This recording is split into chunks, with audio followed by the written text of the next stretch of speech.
Hey everyone, it's Mackenzie here with HashBasis. If you're like me and received an email from Coinbase saying that I had missing cost basis information that would affect the realized gains and losses reported on Form 1099-DA, then you are in the right place. In this video, we're going to quickly review how to manually add this missing cost basis info. If you don't have Cointracker, Cointracker is just one crypto subledger out of many that currently exist. And for example, most of our clients are on Coinly and Bitwave. And most of the individuals are actually on Coinly. And so here's how to add in this missing info, getting it directly from the subledger that you do have. In this case, we'll be using Coinly as an example. I also don't have that many that are missing. My Coinbase account is not super active, so it's okay to do it manually. But if you have way more than what's showing here, then there might need to be some automation that's involved on that end. So anyway, though, for example, let's take a look at this first deposit here where Coinbase is saying that it received 7,500 USDT on July 20th, 2025, but it's missing the date that this tether was actually acquired and the received cost basis. Again, my case is very simple because we're just dealing with stable coins and not really that many. But we're going to click on this caret here. And so we have to go back to our crypto subledger and find the date acquired for the total amount that was sent in. And of course, this might have been earned in several batches. And in this case, it actually was. And so we're going to have to go back and actually split this transfer into multiple lots to reflect the correct date that it was actually received and the correct cost basis. So I'm in my Coinly account right here, and I've just filtered to my Coinbase account. And so if we go back to the date, I think it was July 7th.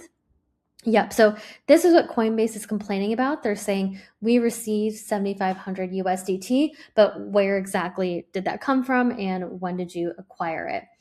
And so what we can actually do is click into this transaction here and then go to cost analysis. And luckily, Coinly is going to tell us when exactly this USDT was acquired. And it's going to tell us the received cost basis as well. Now, I just want to double check that this was actually correct because based on what's showing me here, it looks like I received 2,500 Tether in 3 separate batches. They all had a cost of 2,500, so I don't really have to worry about any gain loss here. But I just wanted to double check that. And so what I did here is just filter my transactions for USDT. And I just went back to just to confirm the date. So on March 6th, April 3rd, and May 3rd, I got 3 batches of 2,500 Tether each. And that's exactly what you're going to see right here.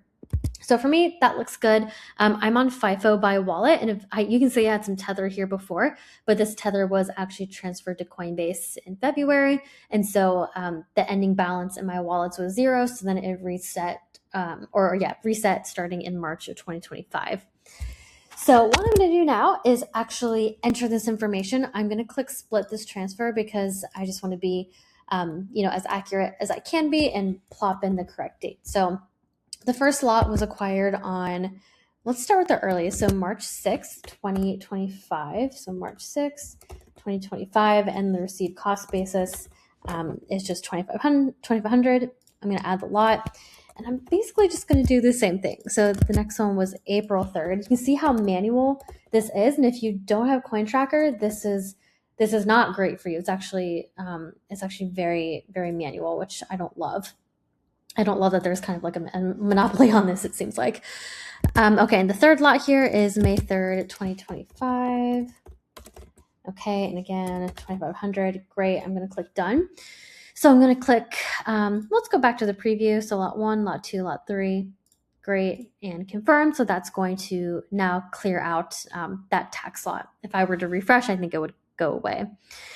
Now, the other tether transaction is this 2,500 USDT received on February 12th. I'm just going to fill that in real quickly because I can see it right here. It was received on February 7th and then immediately transferred to Coinbase.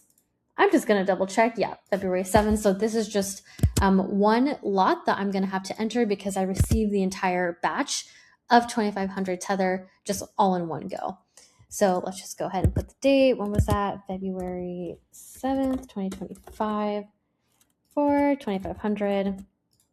Save. Okay, awesome.